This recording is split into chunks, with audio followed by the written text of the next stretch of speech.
Doctor BR Ambedkar గారు రాసినటువంటి రాజ్యాంగం మతపరమైనటువంటి రిజర్వేషన్లకు వ్యతిరేకమని చెప్పి చాలా స్పష్టంగా రాజ్యాంగం.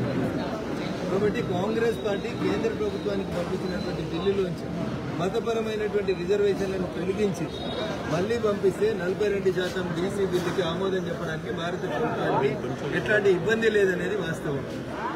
భారత ప్రభుత్వం నరేంద్ర మోడీ గారి నాయకత్వంలో 170% బీసీలకి, ఎస్సీలకి, ఎస్టీలకి, మైనార్టీలకి, మహిళలకి కేంద్ర కేబినెట్ లోపల అవకాశాన్ని కల్పించింది.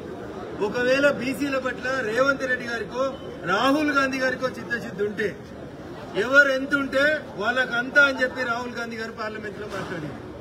కాబట్టి రేవంత్ రెడ్డి గారు నేను మిమ్మల్ని సూటిగా ఒక ప్రశ్న అడగదలుచుకున్నా.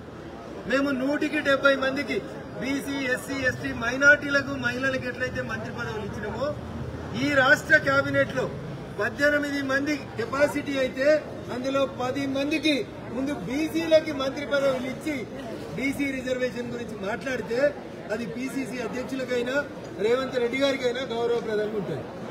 ఎన్నికలు జరుగుతాయి జనతా పార్టీగా మేము డిమాండ్ చేస్తాం. అసలైన తొలి వెలుగు. ఫాలో వాట్సాప్ @తొలి వెలుగు official.